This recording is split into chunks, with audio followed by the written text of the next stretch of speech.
Boys is getting quiet. Go on and get crunk. Head back to Longview, Kelly popping trunk. I ain't even tripping. Riding and I'm sipping. Let me come through, 4-4, steady tipping. On that new lap. Watch the trunk crack. Let me sit sideways, CB running back. Maybe AP, maybe AD.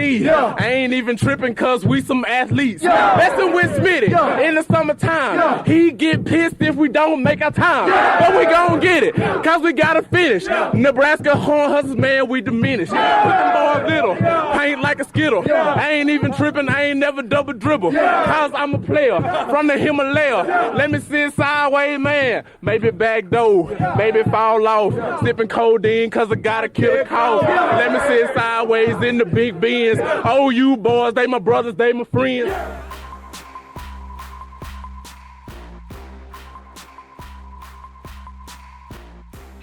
All right. Welcome into another very special episode of FullbackU. Got my main men, the co-host, the four amigos. Let's start with the veteran, PJ Mills. How are you, sir?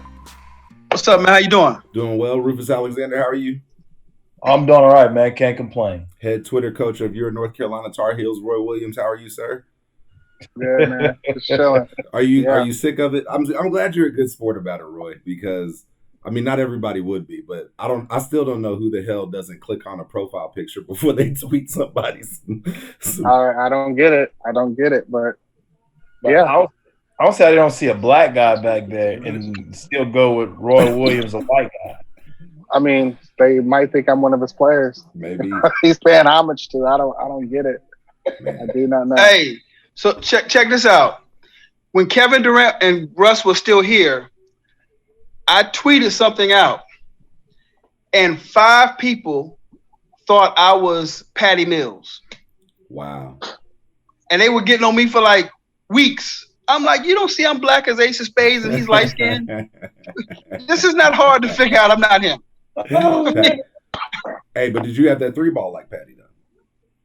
No, I'm a defensive guy, okay, assist guy, and breakaway dunk guy. I ain't gonna dunk on nobody, but if you give me a breakaway, I'm gonna get you. He's the guy you want on your team and you want to play against, because that man just said he's a defensive guy. Yeah.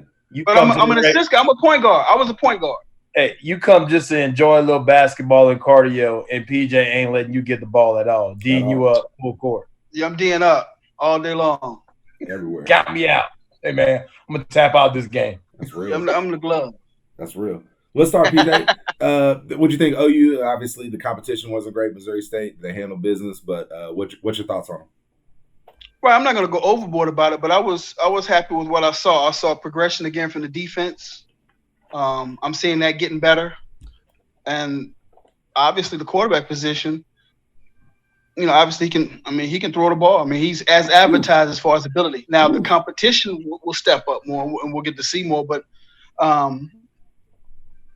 I'm not going to go overboard with it because of the competition, but I like what I saw. Yeah. Roy, what do you think? As the first game with a new quarterback. DB's play to your expectation or what? They're getting better. Yeah. Better than what it was, but I mean, we can speak to the guy right here. Go ahead, Roy. I'm far from the guy, but I mean, it's a game to build on. They flew around. They competed. They didn't. I feel that they didn't play down to the level of competition. And then on the offensive side of the ball, regardless of the talent of their defense, Rowlett was putting the ball where it needed to be. He didn't make any, like freshman jitters and throwing interceptions and doing like stupid plays. I mean, he was solid. I mean, he played very well. McGowan ran the heck out the football. I mean, it just they played well, even though they played a lesser opponent. That didn't stop them from executing the plays that were called. Yeah, and that was encouraging. Roof, what you got? Let me know. Linebackers, what'd you think? I mean, linebackers flew around. Asamoah was all over the field, playing good. I mean, but like everybody's saying, you're playing against Missouri State, and they didn't play down to their competition, which would have been easy for them to do with all the COVID, not having practices, having the social injustice stuff. There's a lot of distractions around the football season everywhere. And they came in there and dominated a team that they were supposed to dominate, and which was, encouraging. It shows a team that has maturity, which was really what was really cool to see was the defensive line looked big. They look impressive. They look like guys have gained weight. They recruited bigger kids out there on the defensive line, and they look impressive. Now, toughness is the next step to see if they have that. And Missouri State is not going to give you that run downhill, be able to put hands on you, drive you down the field type stuff that the look you're going to need to have to see if you have those marked improvements. And the looks of the Big 12 right now, they're not going to get it from KState because KState look pretty bad. They look awful, but it's like, but is it because they had guys out with COVID? What's going on? You just don't know. Every week's going to be different. And then OU has the same situation. Like week to week, they could have like 8 people out, 9 people out. Bro, I passed down by Campus Corner last night. Ryan Broyles' old place was hopping.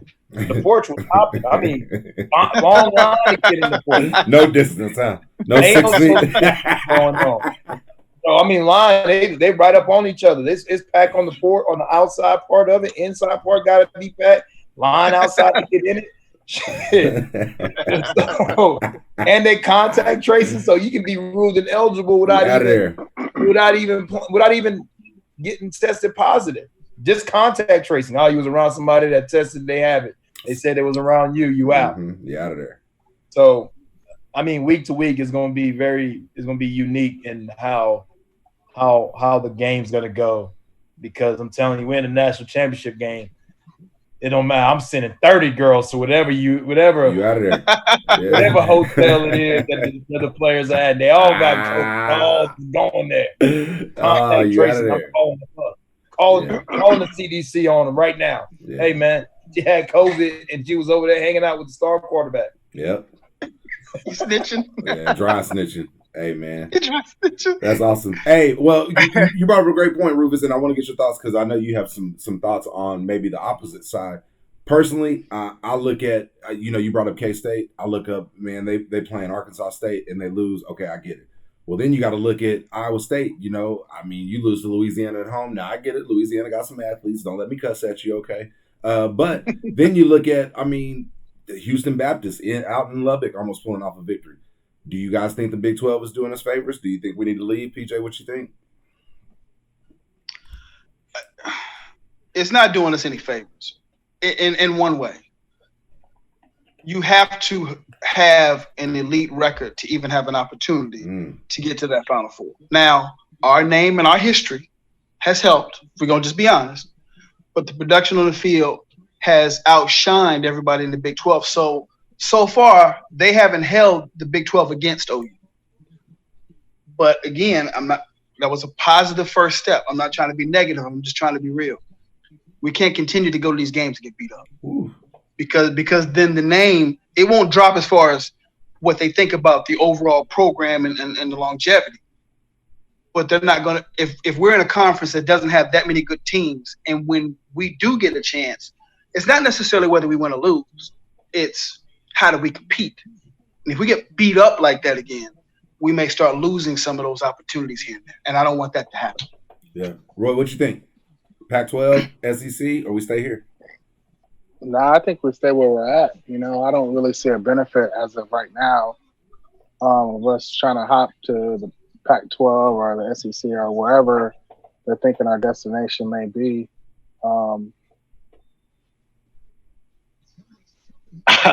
I want to say something, but I don't want to even sound. I don't want to sound disrespectful, or like I don't let my. Are you gonna say it's different than what it used to be? No, it's not that it is different. I just when like this, when you broadcast your success in your conference, and that's pretty much that's what we hang our hat on. Let's just say that. It's tough to want to jump ship and go somewhere else when you gotta have that market hold of your conference. You know what I mean? So I don't think that we're leaving anytime soon. I'll put it that way. So I don't really see the benefit of us leaving our conference because I think it's probably a little down year as of right now, just because of the COVID and other situations that's going on at other universities. I think they will make a rebound and they will probably finish out strong. But right now, I don't see a benefit in how you leave. Roof, I'm sure you're gonna back him up. Let me hear it. I'm backing him up 1,000% because if you look at it, man, you getting all the top recruits, the 5 stars and all that stuff, wide receiver wise, they're getting top recruits on defense now. So it's easy for them to take on this. We are going to prepare a little bit. Our preparation is going to be shorter than what we normally have. Summers with the COVID, with everything that's happened. A place like K-State needs that summer, needs that spring, needs all that time with those players to instill their brand of football, their toughness. Same thing when you go to Lubbock, how they want their kids to be. They're getting 3-star and 3-star kids, a possible 4-star. So you having to maximize all that, and you can't maximize that in 2 or 3 weeks without having, not having all these 5 stars, one behind another. So their level of play brings down. If they're not getting to maximizing with their facilities and all that stuff, all their potential, they come down to the level of a ULL and all those other schools, the Sun Belt, because they don't have the facilities and they don't have the time with the facilities. They don't have the time with the players. They don't have time to instill that the atmosphere, what they want, the culture that they want from those kids. ULL will always have the culture that they have. They will be the underdog. They're used to playing with 2- and 3-star guys. They're used to the 1-star athlete, used to finding the guy that does not play, at the top of his position wherever he was at, but turns him into a player. So the other schools are not used to that. They're not used to training a different way. And that's you leaving this? Why? I mean, would you leave be a 1-school town to go and coach in a town where they have a bunch of high schools stealing players left and right? Hell no, you the creme de la creme in the Big 12. It ain't like they're gonna stop us. I mean, you got the Pac-12, which they consider you better than. So all you're doing is competing with yourself. You can't lose a game. Your room for error is very small. You're out of conference foe. You got to get you an out of conference foe that you can beat in the SEC or Pac-12, wherever you go. All you need, the formula for it is get you one out of conference team that's somewhat good and competitive in the SEC, Big 12, Big 10 or the ACC or wherever it's at, and beat that team. And then you're considered to be competitive in whatever league that is. And all you got to do is finish and clean sweep the Big 12. And you're right there in the ship again. To what PJ said, you have to start competing in that game. And I think last year I didn't think we had the team to compete with an LSU. And I said it just because the quarterback, Jalen Hurts was a good quarterback in spurts, but he also had a lot of limitations as far as going through reads and seeing the defense, because there was a lot of times you could have gone to CeeDee Lamb a lot of times in that game whenever they matched him up against the safety when he was one-on-one with that guy. Mm-hmm. But offensive line wise, he wasn't as tough as we were. That's the difference. The Georgia game, whenever they going toe-to-toe with Georgia. So we wasn't tough enough to play against that team head-to-head. So you kind of look at that, and defensively you were still learning and all that stuff. You were getting better. Grinch's first year. That was a lot for them to go out there and compete against, and then having 3 of your marquee players out. 3 or 4 of them out, right? Yeah. Who was out? You had Perkins out, no defensive line rush because he kind of limited at the defensive line. Starting safety out. Then you had who else was out? I think somebody else was out. So you're kind of looking at, it was 3 of them out. So you look like you're down a lot doing that, going into a hole where you're not great on defense. So stay here, continue to compete. You're getting bigger defensive linemen and stuff. Your offense is improving. You have one of the best offensive line coaches in the country. You have one of the top receiving corps in the country. You have one of the best young hot wide receivers. One young hot quarterbacks in the country. So why in the hell are you leaving? What you leaving for? So let me throw it at you this way. So as far as the markets that have the top 10 NFL players, okay, you got Houston. You going on that? Well, but you got Houston, Miami, Tampa, Detroit, New Orleans, Atlanta, Philly, and St. Louis. So to me, one, the only thing I hear out of the good is that, okay, pro players are coming out of Houston. Well, that would be great if it was our freshman year and we had tons of people from Houston. But unfortunately, the LSU is killing in Houston these days. Then you mentioned, there's A&M too. A&M too, exactly. And then you mentioned there's 3 or 4 other SEC places, Ruth, that we just. My thing is you mentioned some of those schools. I don't know that, and then Roy, you got to tell me, you got to let me know, because I didn't hear any Cali on that list. And that to me, when I was younger, it was Florida, Cali, Texas. Like you hear Cali in every conversation. Like, is the JUCOs like that still? Is the high school football like that? Is it that position? What do you see when you see Cali? Cali is Cali. We produce a high volume of great athletes. But I think they stay kind of on the West Coast or go to the big name schools. So it's a tough draw. Sometimes to get kids to the Big 12. Because honestly, they get homesick. You know what I mean? They want to be somewhere close to home. And if they're not going to be close to home, they want to play for a powerhouse school that they're always going to be seen on TV. That's why we have been able to get some guys to the Big 12. But a lot of them jump ship and go to the Alabamas, the LSUs, or go somewhere on the Florida Peninsula on the East Coast. So it's tough. But the Cali talent is there. I think that how we recruit is tough, because I don't feel that. Here's the thing. I think we go for the safe bet. You know what I mean? We go for the safe bet or the safe pick. As far as 5-star and this, they look at the accolades. But when you take time to break down the film and see, you know what, quarterback threw 3 interceptions, and all right, no, we're just going to stop watching the film. But if you continue the game, but he bounced back and threw 6 more, you know what I mean? You see if they have that dog in them type deal. And I feel that we don't give enough looks to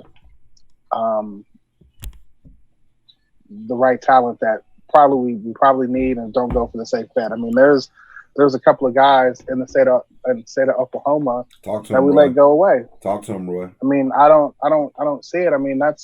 That was pretty much our foundation. You know what I mean? Back when I played, we had homegrown Oklahoma strong country boys that hard nosed, and they just want to play football.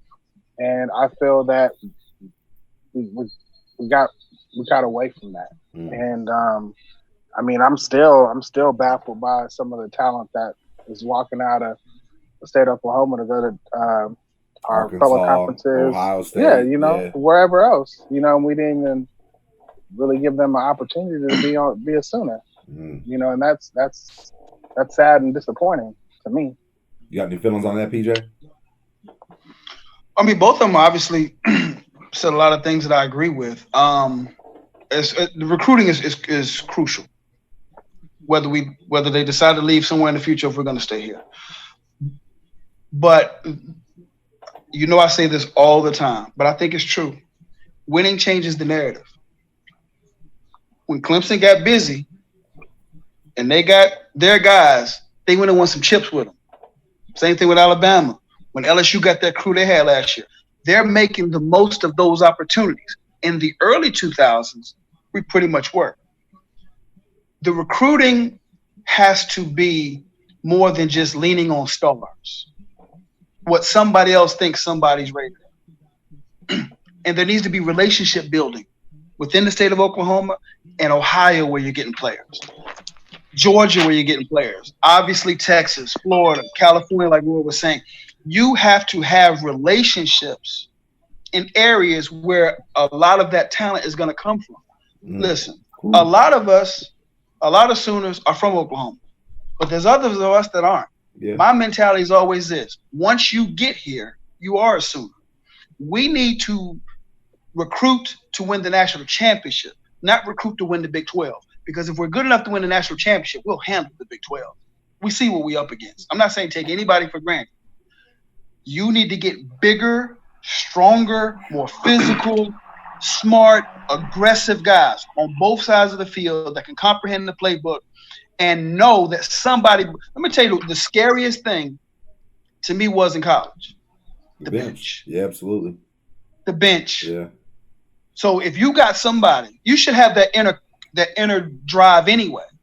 But if you got somebody behind you, know that you can play, you're going to step it up. You're going to put a little bit more room in the film room, a little more time in the film room, a little more time in the weight room.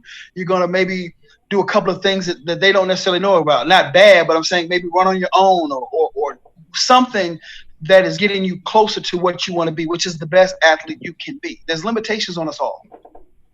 But did you get the maximum out of it? And do you have people, if unfortunately one of us gets hurt, do you have someone who can step in and perform?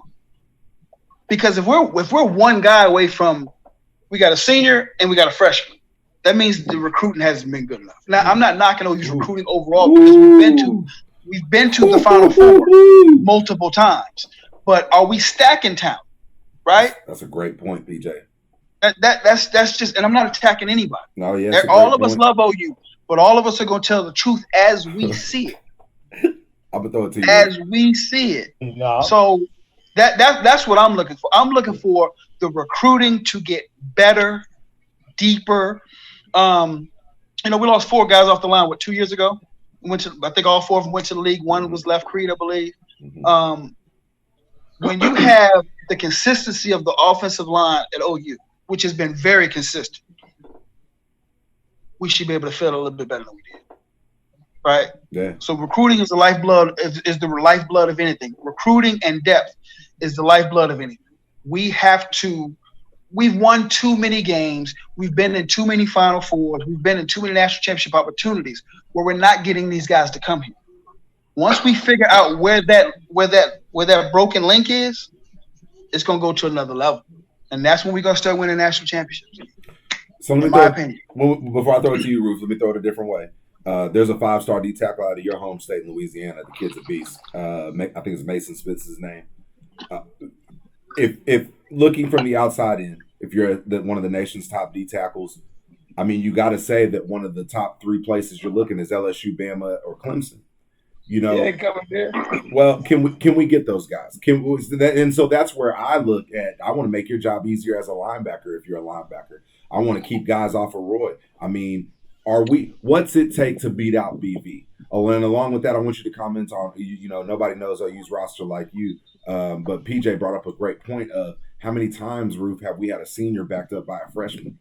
And that it sounds good for a lot of people, but I mean, when you're in the middle of the season and we're playing up against Iowa State, if one of our corners goes down and we got a 6'6" receiver out there that, he going to have a day is all I'm saying. So what do you think? I'll put it this way. It's not about, like what Roy said, I mean, you're going to Louisiana and trying to get a 5-star guy out of Louisiana that's a D tackle. That's almost a waste of time because at the end of the day, when it comes down to it, somebody going to drop a bag either from Talk to him. Alabama, either from Mississippi, either from LSU, either from A&M. Somebody dropping the bag that he's not. It's straight up. I mean, Facts. It's different the way they're going to do it. But also, you got to understand what made OU and who they were as well. I mean, you got the Corey Kleins and you got the Dusty who wasn't some grand old super 5-star. I mean, you get Tommy because just kind of relationship building, like everybody's saying. You have the relationship, you build the relationship, you had the rapport. Some places where you go, like somewhere like Louisiana, is not. Unless you have a kid that said, I don't want no parts of being in Louisiana. And the coaches knew that before most of the coaches knew that before they even came recruit me. It was no way I was going to LSU. Even though LSU was like right there, came to my house. Jimbo Fisher came to my house and sat there and said, "Hey, man." Now. I mean, yeah, all of them came to my house, and they could see it in my face. I wanted no parts. Whenever they had a recruiting trip at LSU, all the kids went and saw Saban's house and stuff. I went home. He's telling my family, "Hey, he's gonna come to LSU," and they looking at him like, "Dude, you really don't know. He have no real want to be here in Louisiana." If you don't find a kid that's like that, most of those kids stick around and stay in that area. Yeah. And you would know that by your rapport and your relationship that you have with a kid. And going back to what Roy said also, there's a lot of talent that is in Oklahoma that they don't even look at, and then they look at it too late, and the Michigans, Ohio States, Arkansas, and all those people get them already. I mean, you look at the safety position. We struggling at safeties and stuff, and Proctor goes to Ohio State. We struggling in that corner. You got Dax that goes to Michigan. You got all these positions, and you're struggling at them, and your top players in the state are gone. And it's like, well, how do you miss on something like that? How do you miss that talent? How do you forget about that kid? How does a coach in Oklahoma not have relationship with certain coaches that say, "Hey guys, this guy over here is really special. You need to get on to him and get on him right now as a sophomore." But you're over here trying to pick him up as when he's a senior, late at the back end of his stuff, and that kid already developed. You allow another school and come in and develop those relationships, and I think that's where we're missing the boat at, because we're not Alabama, who just recently had a national championship. We're not Clemson, who just had a national championship, winning a national championship, and can do that. Like LSU, the crazy thing is LSU don't have to go too far out of their backyard. Man. Because they have all these 5 stars that are there. So they get those guys and cherry pick which ones they can get. If they can't get them, they move on to the next 5-star in a different state. And you can't slow play those guys. But Oklahoma, you can slow play them a little bit, because we're jumping at a 5-star like we hadn't got a piece in a long time on the defensive side. Like, man, 5-star defensive tackle. All right, he giving us a look. Oh, okay, let me jump on him. I mean, and we're taking the hook and getting reeled in, and they're over there looking at all these other schools. And then another thing that you said too was about the freshmen backing up seniors and backing up those guys. Our development at the defensive line position hadn't been great. And like I said, I'm cool. I played with the man that's coaching defensive line, but you also look at what's happened over the years. I mean, what year is it, Tib? 4th year? Something like that. 5th, maybe 4th or 5th year. And you got a JUCO guy, and you don't have, if these young freshmen don't come in behind, or guys that were freshmen last year don't come in behind and fill in those spots and make some plays and stuff, then you're back on the road looking again for another guy to come and fill in next year to give you some looks and give you some playing time, because the guys that you've had is not getting it done. And that's either development or bad recruiting.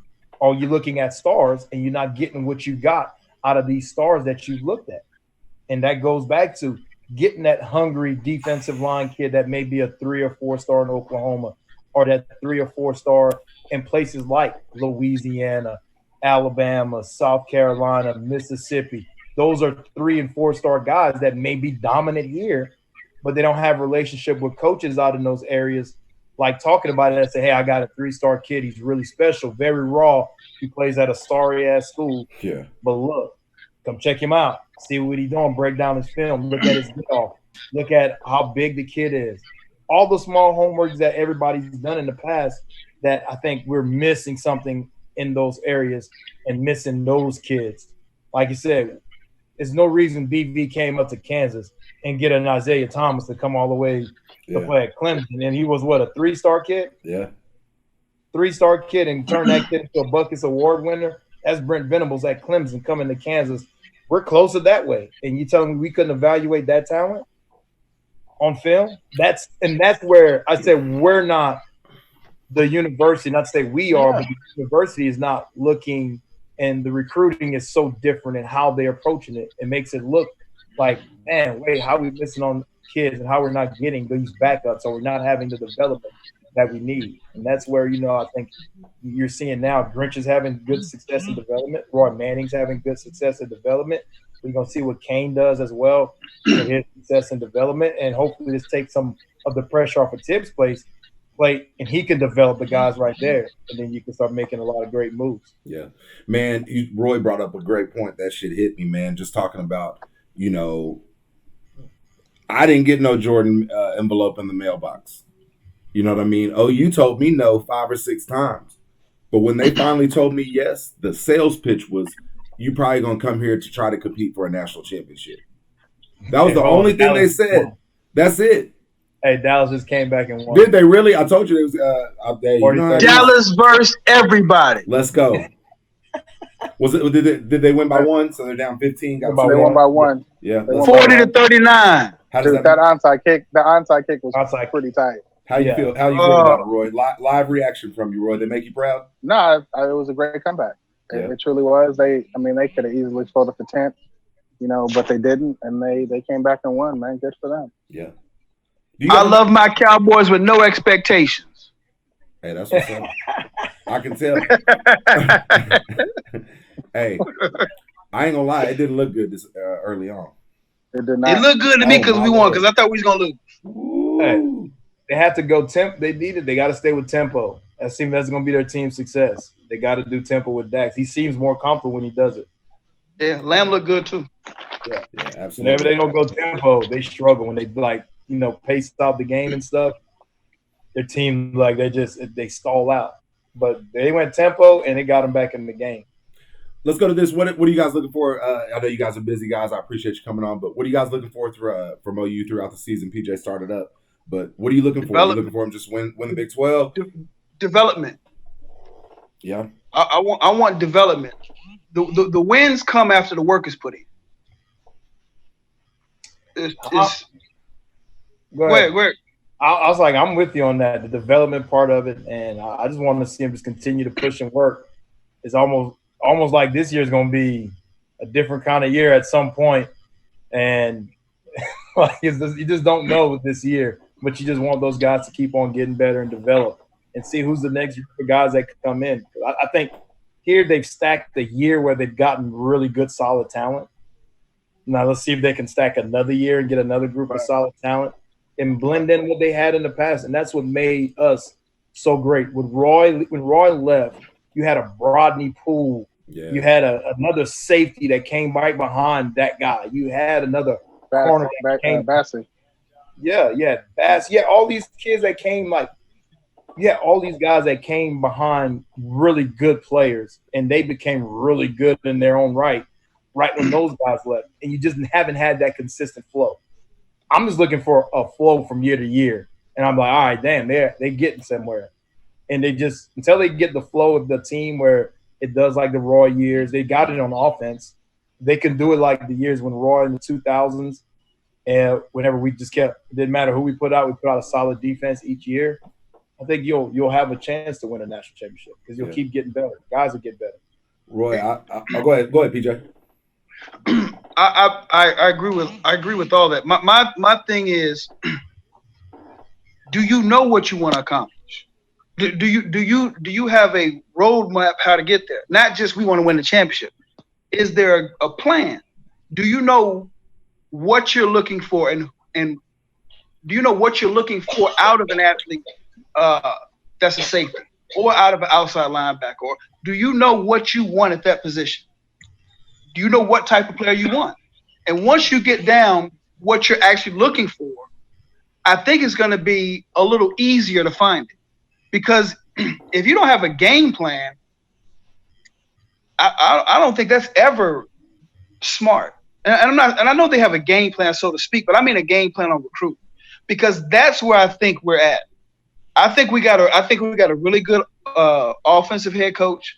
I think we got a guy on defense who's showing me something. It's going into year 2, but I'm seeing bigger, better. I'm seeing more attentive. I'm seeing better tackling. I'm seeing people not looking back and asking where the safety is. The safety's not looking at the corner saying, where were you? I see things getting a little better, but the talent has to match the knowledge. And once the talent and knowledge is meshed together, that's when I think, and be able to stack, because you have to deal with injuries, because injuries are going to come. So you're going to have depth as well. Once you have those things, I think then we'll have a better chance to win those Final Four games that we're getting into. And I think it's very important I think it's very important to not ignore in-state players who can help you, hoping to get somebody else. Yeah. If you got a guy in-state that can play and you know he can play, get him. Because one, you're getting a good player, but two, you're sending a message to the high schools in this state. Oklahoma's back open for business for Oklahoma. Man. Because a lot of people will use that against you. Oh, they just want to go get guys from California. We need guys from California. They want to get guys from Louisiana. We need guys from Louisiana, Florida, and every other state. But you want to get the best in your state as much as you possibly can. You're not going to get everybody. But if you have a game plan, how we're going to do this, and keep in mind the in-state guys, always get the best player. But if there's a guy in-state that's close, sometimes you take him to say, yeah, they back in. The perception is we're not in the business of Oklahoma kids. That's the perception, right? Yeah. Yeah. By a lot of people. So I'm not saying just take somebody to take somebody, but the running back that went to Alabama, that shouldn't happen as easily as it did. You know what I'm saying? So I think that the trajectory, and I think that the OU has figured out what direction they want to go. Defensive coordinator looks like he knows what he's doing. Offensive, I know he's the head coach, but I look at him as offensive coordinator in this scenario that we're talking about. I think they got a good idea of what type of athlete they want on both sides of the ball. Now the next step is, how do we deliver this?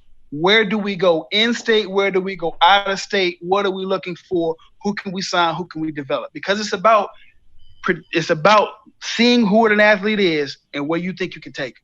Yeah. And once we do that, we won't be getting blown out again like that. That's what's up. Roy, you got any final thoughts on the team? Are they violent enough for you? I know the Atlanta Falcons safeties were not violent today. Zeke put one of them in a casket, fam. My God, just buried him in the damn end zone. Boy, He's mad at what Donald did to him. He's mad at what Donald did to him. And he almost kicked that man in the stomach. That's how bad he got. He got in the baby fetal position and almost kicked him up. Yeah. Are they violent enough for you, Roy? The verdict's still out. You know what I mean? Like I said, they had a great game one, and they were flying around. It was exciting to see that, you know. So we'll see come next week against KState. But I feel that they're on the right path. I'm not discouraged. You know what I mean? It wasn't like they were sitting back waiting for the running back or receiver to come to them and then tackle them. They were attacking. They were flying around. They were taking the fight to them instead of vice versa. So I'm looking forward to seeing how they take the field next Saturday, and I think that a lot questions that we have hopefully will be answered on what type of identity that they will have this season. Yep. Man, I love to hear it. Roof, what you got on the team? Anybody you looking for? Just let me know anything upcoming about K-State. Well, I mean, for me, I just want to see the offensive line get a little bit better on the run blocking. They struggled a little bit against Missouri State, moving them around a little bit, being a little bit more powerful up front. But like Roy said, you're going to figure out their identity later on and see, what it is. I think running is something that you have – running the football is like a field thing that you have to have a lot of repetition in practice. And you needed that spring and all that stuff for that to be more consistent right now. So I think it'll get better as the year goes along. Beanbo does a great job of adjusting on the fly and seeing what makes their team click, how he did last year with Jalen Hurts, and make him more of the runner guy that he was the year before when he had those other big running backs that he could do counter stuff with. The running game would get fixed and stuff. I just want to see how they fix their mistakes and things like that, because at some point a team's going to show a weakness, and can they adjust? Do they have the talent to adjust? Missouri State didn't give you that kind of resistance, and I've seen Ball State come in here and punches in the mouth, and we not play very well. and they didn't allow that to happen. So I'm excited and can't wait for this year. I want to see what other guy steps up and plays because from the looks at it, you got Ronnie Perkins not playing, Jalen Williams out. So not a lot of new young fresh faces that are going to be out there playing and having to give you some reps early. I'm just excited. I mean, you got Grimes at one part of it that's supposed to be a freak of a defensive lineman. I want to see how Benito grows in another year of playing football and being a guy that you can count on. I want to see what the Winfrey kid can do as well in the middle. He's replacing a guy that was a key cog in the defense in Neville Gallimore. So I also want to see how the young kid Mims continue to develop on the wide receiver side of things because you're replacing CD Lamb. You know, you got a lot of kids that you're replacing a lot of talent. So you got to see how Theo Weiss, how he does because he was part of that big group of wide receivers that came. And you got to see how those guys have developed and see what they're doing. I think they're going to be good. Trajan Bridges is suspended for a little bit, so got to wait to see how he does in his comeback.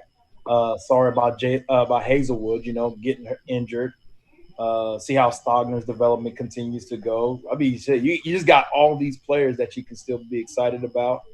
But for the most part, I just want to see how they adjust whenever shit hits the fan within the game and after the game and the next game. They can correct those things. Man, I know you want to hit up on Mims. I'm asking about that, PJ. But you guys brought up KState. Man, that was the team that killed us on zone read last year.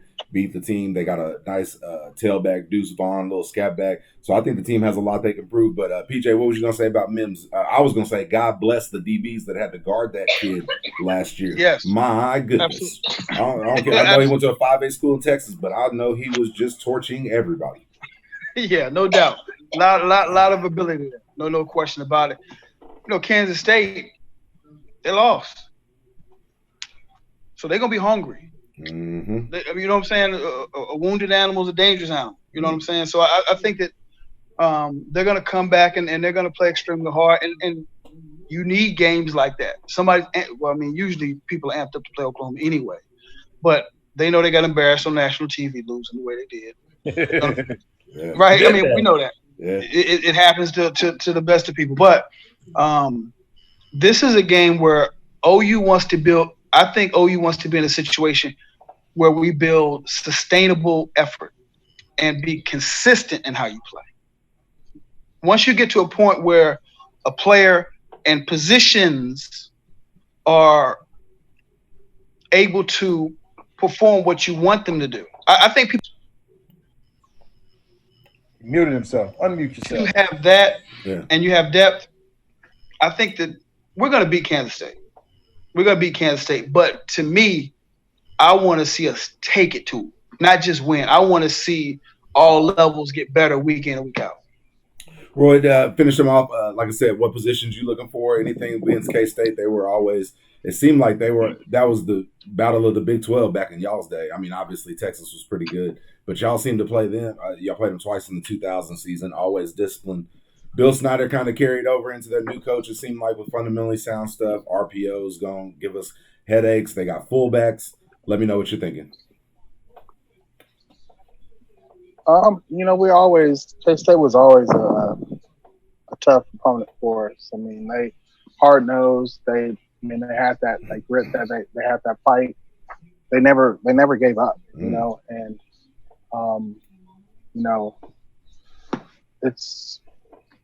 we'll see come Saturday, what K-State's going to be, as well as what's OU going to be, because like PJ said, they're a wounded animal. I mean, they got embarrassed on their home field to a lesser opponent, and they're looking forward to, show that they weren't that team that they displayed, the opening Saturday week. So I'm looking forward to seeing how our defense, if they keep that same momentum as far as swarming. And I always say it, always take the fight to the ball carrier, always compete.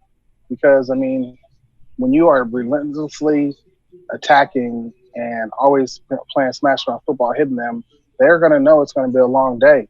So they're always going to have in their mind, like, man, they're bringing it, that swarming defense. I mean, the last Saturday, OU, I mean, they had at least about 4 to 7 people around the ball. You know what I mean? If they can keep that going, I mean, that creates opportunities from fumbles and receptions to, just it creates turnovers. And if they can keep that going, I mean, they'll have a great chance come Saturday against K-State. But they got to understand K-State, they're not an easy opponent. You know what I mean? They play hard. And so, I mean, honestly, I'm looking forward to the game because, hell, I even paid pay-per-view to watch them play a lesser opponent. You know what I mean? Yeah. So I'm really looking forward to seeing how they get down this Saturday. Yeah. Well, you balling. I used the hell out of Periscope, and thank you to whoever was live streaming. But anyway, Ruth, what do you think on defense? Do you think they need to play more just like the Putnam City Pirates, or what's going down? No, man. I think defense need to continue to do what Grinch got them doing, man. They're playing well. I mean, it all started from last year. They got better last year. They wasn't the laughing stock of anything last year. They were somebody that you kind of had to look at and respect whenever you went and play them. So, they wasn't giving up a lot of gaudy numbers last year, and the growth has continued. I think the addition of another defensive line coach also helped them outside linebackers coach. I think they've always needed that. They needed that because I think what you're doing on the interior is you're teaching 2 totally different styles of play. And they needed that other guy to give them could focus on all the other technique stuff. And they were not getting that coaching last year. And I think they're getting that now. And you're starting to see – I think you've seen the fruits of it too early on. I think it only gets better, especially in recruiting also. Linebacker-wise, I mean, Odom's doing a great job. He's got these guys flying around, believing, understanding a system. And the 2 defensive back coaching positions, it's working. It's marrying together, and it's beautiful. He and Manning and Grinch are working well together. So defensively, I think right now they got a good formula. Let's see if this formula takes them all the way they need to be and to winning a playoff game and winning the next championship here.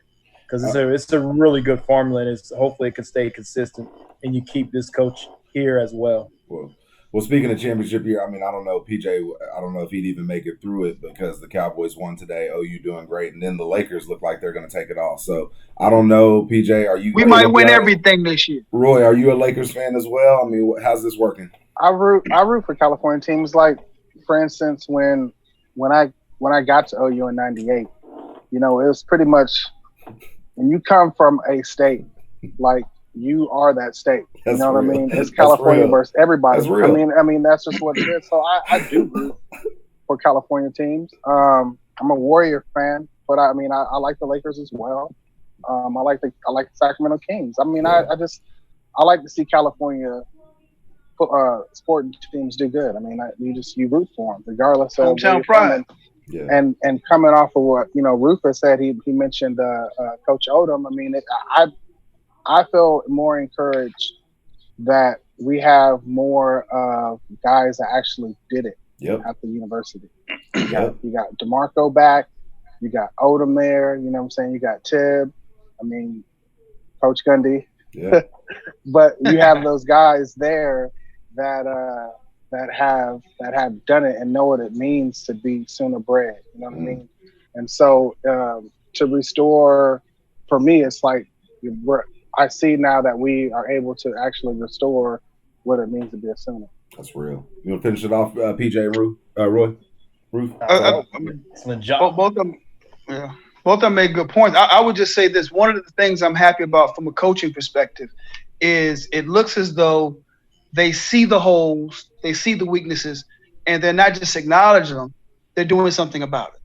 Getting a different defensive coordinator. It looks like it's working. You're getting bigger guys. Guys are understanding what they're asked to do. They seem to be. It's only been a year for him. It seems that they know what they're doing. They're bigger. You're tackling in space better. You're not seeing as many mistakes as you used to. So I see issues being addressed, and I like when issues are addressed. Because it gives you a better chance to win. I mean, it's nothing special about it, but sometimes you have coaches that are stuck in what they do. When you have a coach that gets the best out of who you have, that's when you're going to do the best. Yep.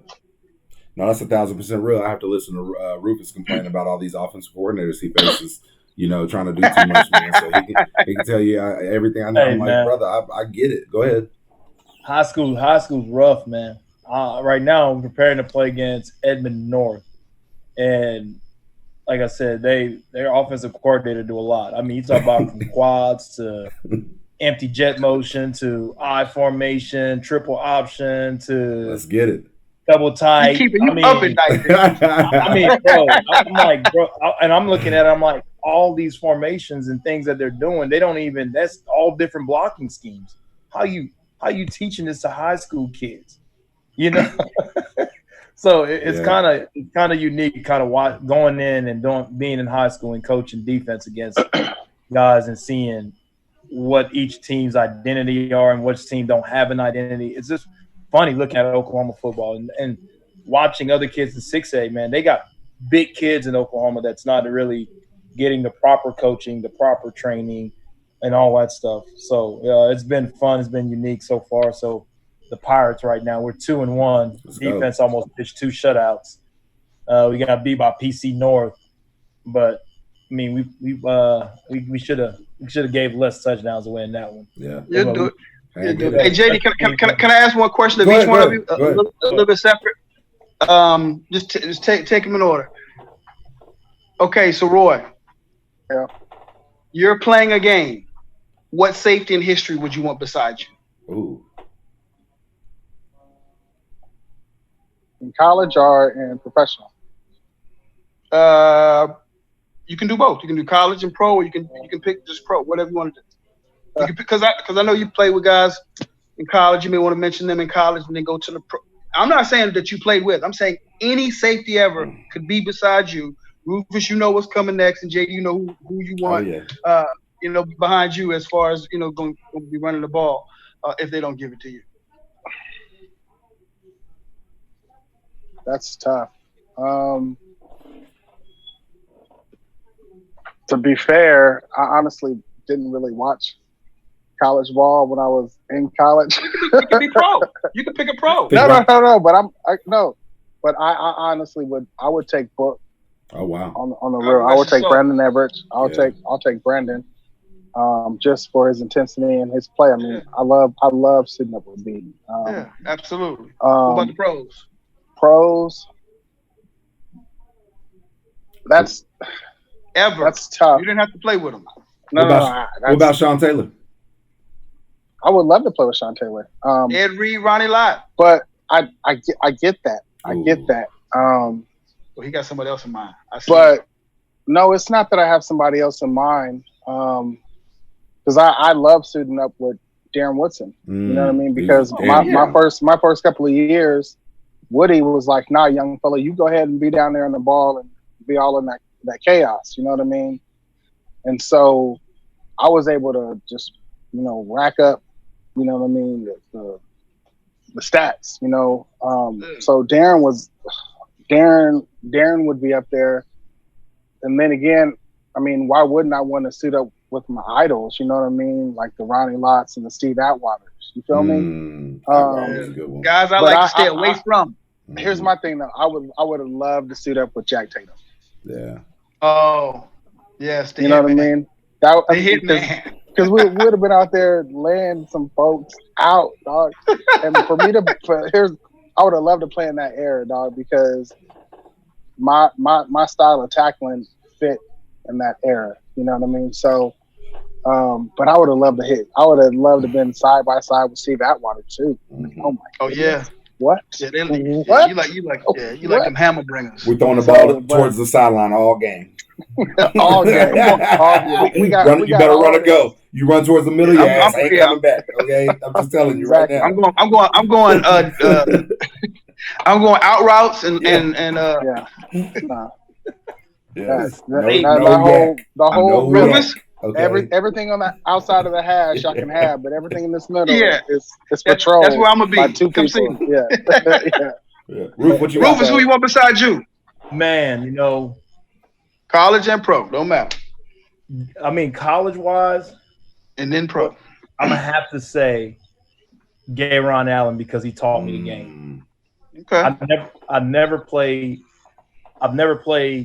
linebacker in high school. So when I got to OU, Gay Ron Allen is the person that taught me how to play linebacker, taught me the ins and outs, and he knew what plays were coming before they were coming. He knew where you needed to line up, and he can hit. He was a thumper. I mean, he knocked snot bubbles in Kiwan's nose. I'll never forget that. And he just was a smart dude, was a caring dude, and he just loved playing the game, and he loved helping people play the game.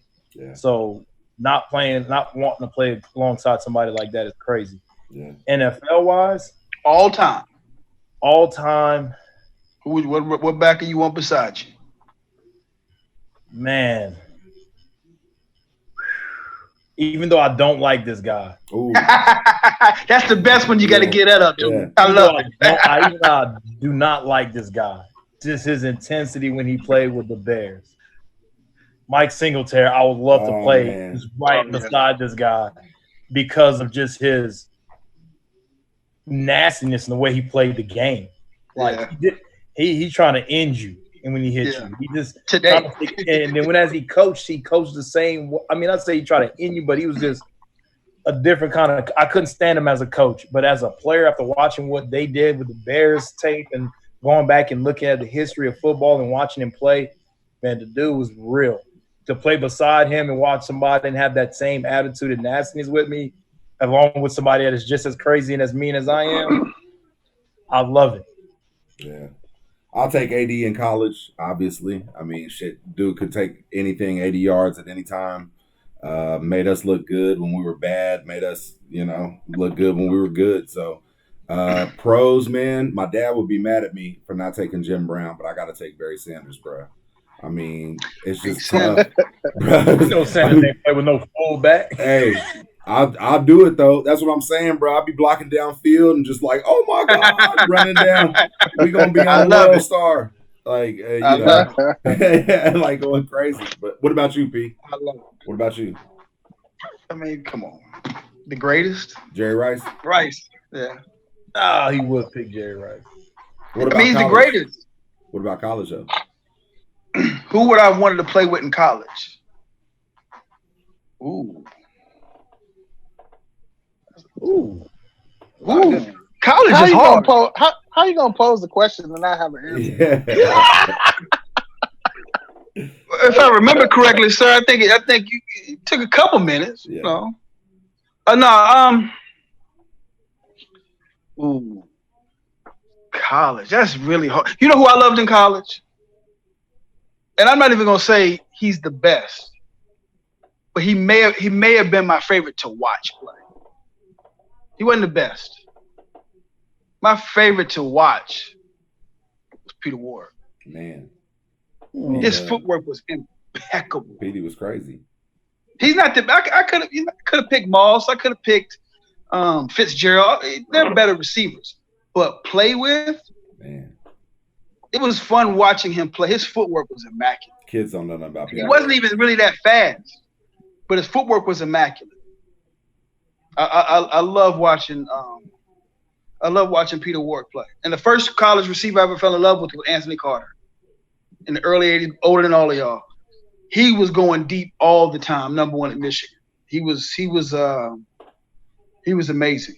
No doubt about it. He was amazing. As far as OU, if I want to play with OU, give me Clayton. It's my guy. Yeah. Give me Mark Clayton in college. That's my guy. Man. I love Mark. Loved his game. He was MC had eyes behind his head, I thought. Yeah. He had something. He had that knack, man. He just had that knack for yak. Because those little guys, we got to know how to move. Yeah. He feels something like he felt people coming behind him. He just stop, throw him by, keep going, stop, throw the next person by. I was like, how the hell he doing that? He was tough, real tough. I never could understand that. I never really realized how the hell he felt. He felt that person coming and was able not even look back and find him, but just know he's coming and stop at the right time. And that person just goes flying by and he cuts back and goes in for a touchdown. Yeah. He was dope. Man, that's what's up. He was. Man, I appreciate the answer, fellas. Yeah, appreciate you. And got to update Ruth. You told me you guys' record. The 6th grade junior Jags as of right now are 3-0. Okay, we're undefeated. You know, we were 2-7-1 last year. We're 3-0, so we've already won more games than we won in the entire year last year. So we've been 1-9. Our team was 1-19 the last 2 years. I remember they fell completely. That's tough, man. Seventh grade, my seventh grade's 0-3. My eighth grade's 1-1. So we're working. But what you got? Woo. Yeah, I said we've been PCO last 2 years is 1-19. So we already surpassed what they did in 2 years. Ugh. First time over 500 in 2 years. So that's good. Yeah. So job security is good. Job security. Hey. For right now, until we're a bunch of idiots that don't know what the hell we're doing. Hey, man, you got to get on y'all's basketball players, man. That's what it is. Y'all got too many cats to think they the next N1 or AAU superstar. Can't do it if you can't recruit the halls, man. Hey. Got to get the kids back in school. I like that. And it starts in junior high. I blame me. You ain't got somebody buttering these kids up with candy and Snickers and all that stuff, trying to get their big butts out there. You got to be kidding. Well, and that's the difference, guys. Oh, let's be real. You're old school, you know. Roy, if you and PJ, you and PJ were walking the halls, the football coach saw you and said, "Hey, I'm enrolling y'all in football after school." You know what I mean? Much, yeah. Or, you know, I mean, it wasn't like a, "Hey, buddy, you want to come out here?" And da da da. It's like, "Hey, I'm gonna talk to your mom, and she's gonna get you a physical. So come out to football today at 2:30." Okay. Mine's went a little different. My coach told me, "You're gonna play basketball. You're gonna play football." So I'm the basketball coach. So if you want to play basketball, you got to come out and play football. But I'm also sure a lot of us just wanted to play. How'd y'all's combo? We'll end it with that. How did y'all's little league combos go, Roy? Were you just wanting to play, or was there a coach that said, "Hey, you out here"? No, I wanted to play. There was no doubt about it. I mean, I tried basketball when I was younger. Got like 3 fouls in like 25 seconds. I was way too aggressive. Yeah. And I tried baseball. I didn't like the whole thought of a round ball coming at my head. Yeah. And I did football, and it was like I could hit people without getting in trouble. I was like, I'm in. You know what I mean? So I mean, I played little league, and then you know, you always for us, we practice on the high school football practice field, and then we played our games on the high school football field. I always wanted to play for my high school. You know what I mean? So there was no you have to play. It was I wanted to play. You know what I mean? And I mean it was and how I got brought up to varsity my sophomore year after being on a team that only won one game freshman year. We sucked. Man. But we couldn't put it together. But yeah, I got brought up. I mean, my coach, after a summer workout, came up to me and was like, "Hey, come to the gym." He said, "Come to the gym." And he was like, "Hey, can you touch the?" He took me into the basketball gym, and he was like, "Hey, can you touch the rim?" And I was like, "Yeah." Boom, jumped up, touched it.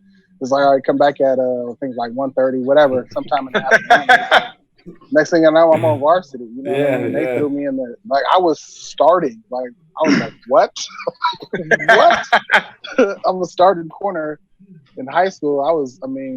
And literally, I was pretty much the young Roy was born when we played Sierra. I think it was Sierra High School or whatever. We were doing like a scrimmage, and they did like a routine little wheel route. And I lit this dude. I mean, hit him, boom, ball, it exploded. You know what I mean? Yeah. And back in those days, you know, we used to always say, pass, ball. You know what I mean? Like, let you know the pass is in the air and the ball's coming. And like, I gotta find the clip. But they were like, pass, ball. Ooh, yeah. lit the dude up. I mean, it was awesome. You know what I mean? So, I mean, it was never. I mean, I don't think we ever had a problem with getting players back then because everybody wanted to play football. You know what I mean? And I mean, we had, I don't know, I think we had probably like maybe 60, 70 people on our squad, you know, on our varsity team. So, I mean, we never had a problem. So that was never a discussion. Nowadays, it's tough to get guys, you know what I mean? Because they're worried about head injuries and just injuries alone. And so it's, online so it's different nowadays, you know, than it was back in the day. Everybody wanted to play football because everybody wanted to have those leather coats and walk around high school and, you know, be that guy, you know what I mean? So, and you know, code talk what I mean by having that leather coat means. So, yes. Everybody wanted that coat. Absolutely. Yeah. Ruf, what you got? Oh no, man! I remember, like I said, mine was my coach said, "Hey, I'm the basketball coach, so you play basketball, you're gonna play football." And it was kind of like after that was it. And I started playing in high school. I didn't play football in little league and all that stuff. I was a basketball guy, straight up hooper, going to Vegas, everywhere. So I stayed out of trouble in the summers, Mm-hmm. I stayed out of the Louisiana heat, stayed away from being a hot boy selling dope. I don't know if I believe that. Looking at your new Twitter profile picture, I don't know if I believe that, sir. I mean, he was the lookout. He was just the lookout. That's all. He was just the lookout. He looked just like one of them. I had the hat backwards. I had the rope chain with the basketball hoop on it. Yeah. All that junk. Yeah. I was straight up. Say hi to the guys. Say hi. What's up? Say hi. You're not gonna say hi. Okay, can I put you down? You James, say hi to the guys? James, come here. Say hi. Say hi. You don't want to say hi? Nope. No. He ain't doing it. I'm gonna bring my he just woke up. James. See you got man. That was kind of the end of my first football game. We played against one of the best teams in the state in like a jamboree, and my first hit was a lot like Roy's hit. Dude, but the hit mine, he scrambled, he got through the line, and I just kind of ran, like made a hustle play, passed him up, and turned around and just straight up depleted him. Ball goes flying in the air, kids flips and stuff. I didn't even look for the ball. I just stood up over him like, "What's up? What's up?" And like the whole crowd was like, "Ooh!" After that, I was hooked. It was over. Yeah, but I was like Roy. I was aggressive playing basketball too. Aggressive as hell. Come here, bro. At least look at this stuff. My mom, dude, Little League football. I think it was a 34 cross, whatever. One goes this way and I go this way. I get the handoff. I ran this dude smooth over. Like, I mean, it was one of those AD runovers. Like, helmet just pops up, run on. I mean, I stepped on the dude and ran into the end zone. Literally, I'm all excited. Didn't get in dude's face. All excited. Dude, my mom's over on the side. She came down out the stands and was like, "Go apologize to that boy." I was like, "What?" I was like, "What?" Dude, my mom, dude was out. Like, yeah. I mean, they had to call the ambulance. But my mom made me go over there and apologize. And I was like, "Man, that is some bull." No, man. Come on, man. I'm glad my mom didn't understand nothing about football. She ain't understand the hit or nothing like that. The only time my mom came to the OU game, the only reason she knew I made a play is because they said they did Rue. That's the only reason she knew I made a play. Yeah. My mama grew up in Canton by the Hall. Yeah, exactly. My mama grew up in Canton by the Hall of Fame. Anything went in football. They have like one of the greatest rivalries. It's Timken and McKinley high schools. So anything goes there. But PJ, finish us off with how'd your conversation go for joining football? It was great. I mean, my parents sat me down and they said, if this is what you want to do, you have to do what the coach says and you got to finish the season out. Mm. But they said before that, if your work or your grades go down, we will pull you off that team and you won't play again. C means close, D means done. Yeah.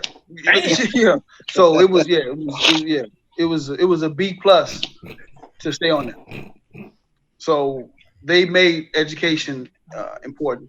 They let it be known, but they let us play sports. Now the crazy thing when I was in Little League, I was one of the bigger guys. Kind of like you were bigger, younger, and then you thinned out. So I was kind of like that. You O-line material. My favorite player ever is Tony Dorsett. Okay. I fell in love with football based off of Tony Dorsett. So I wanted to be the running back. Well, I was bigger, so they made me play defense. And I went home, and I ain't gonna lie to you, I cried. Absolutely, you got cried out. We at that age still. So my dad, was like, this you want to play football, you're not always get the position you want, but whatever position you play, you got to make an impact there. Okay. So he told me, you can be Lawrence Taylor. Yeah. So I wore 56, and I was trying to imagine being Lawrence Taylor. So it says a lot about, in this case, my parents, what they instilled in me. And I thought I could hit a little bit. I ain't hit like you, but right. I could hit a little bit. But I was glad to get back on that offensive side because that's where they know they should move. Oh yeah, Well, you brought up a great point. I mean, we was talking about that hallway earlier. You know what I'm saying? That's why they notice you more. Absolutely. But no, you bring up a great point. I mean, there's nothing wrong with crying in football. I mean, you know, I tell my kids, I didn't cry on the field. I cried at home. I tell them they got to cry it out. You get ran over, go over there and cry it out. I was mad. Yeah, I was mad. I want to be upset. Oh my God. You get your ankles broken in front of everybody, go over there and cry it out. Dog, get over there, get that out, and get back up there. You get trucked in the Oklahoma trip, bruh. Cry it out. Get back over here. Like, I mean, it's all right. I was mad. I was mad. Yeah. Yeah, but they need that healthy competition, man. Like I said, there's some old school things that still work. So, man, we could do this shit all day. Let's link back up. Hey, let's go get this dub against KState. No doubt. We'll all link. Good to hear from all three of you. God bless your families. Y'all be safe out there. No doubt. Stay safe. All right, brother. OU versus everybody. You know Stay what it is. sanitary, guys. Stay sanitary. Much love. Fullback. No doubt.